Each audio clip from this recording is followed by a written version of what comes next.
Magandang araw mga kaginto.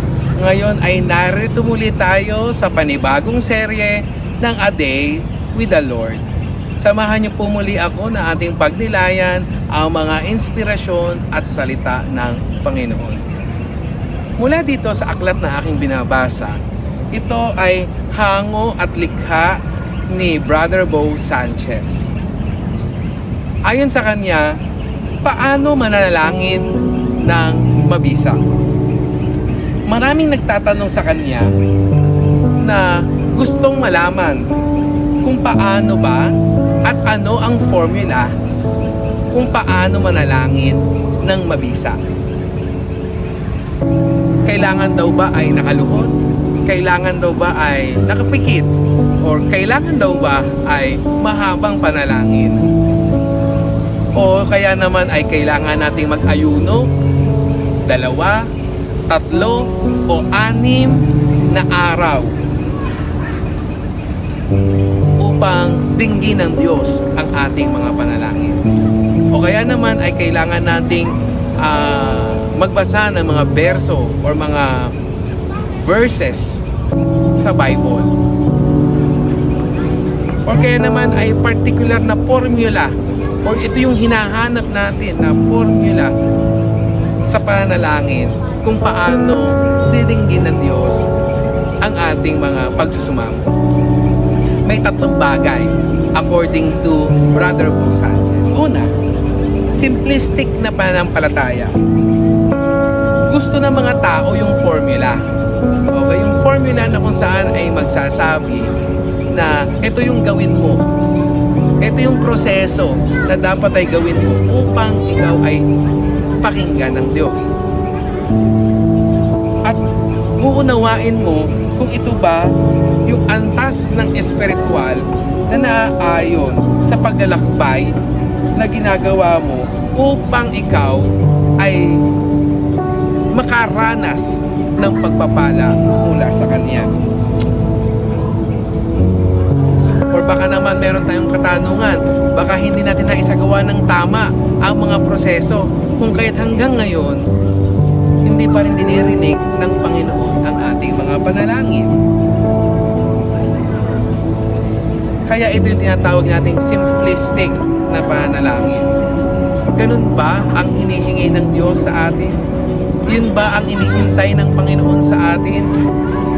Na iproseso at malaman natin kung tayo ba ay pakikinggan ng Panginoon? Pangalawa, simpleng pananampalataya.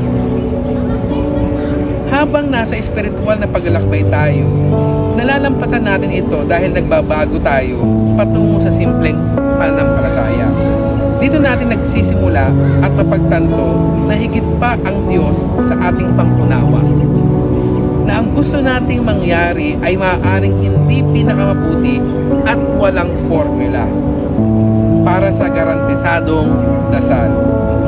Dahil kung may formula, hindi na Diyos ang Diyos. Kaya layunin natin ay magkaroon ng mas mataas na uri ng pananampalataya.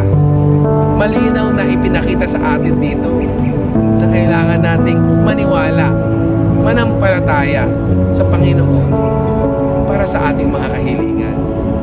Marahil kung hindi pa man ito dinirinig ng Diyos, meron siyang magandang plano para sa bawat isa sa atin. At panghuli ay malalim na pananampalataya. Nang ituro ni Jesus ang Ama namin, ito ay imbitasyon para sa isang mas malalim na pananampalataya. Humihiling ka ng mga pangailangan mo, bigyan mo kami ng aming kakanin sa araw-araw. Ngunit ang pangunahin at pinakamahalagang ipinagdarasal mo ay para sa kaharian ng Diyos. Na maghari siya sa iyong buhay at mangyari ang kalooban niya at hindi ang sa atin or sa iyo. Ibig bang sabihin huwag na tayong humiling sa mga partikular na detalye sa ating dasal? Hindi. Maaari ka pa ring maging partikular.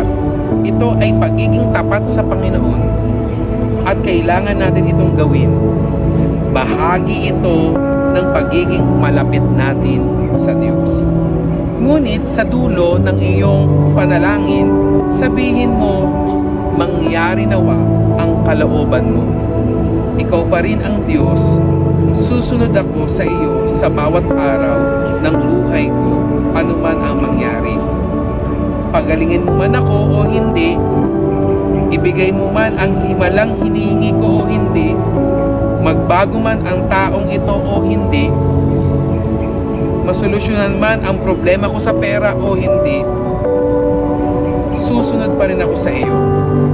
Mamahalin pa rin kita. Ito ang tunay na pananampalataya at ang paglagong gusto ng Diyos para sa atin. Ang formula ay ang Diyos. Nais niyang maging tulad ng kalooban niya ang kaharian natin or ang hangarin natin. Nananalangin ako para sa mas malalim na pananalig at pagtitiwala. Ipinapanalangin kong lumago ang ugnayan natin sa Diyos.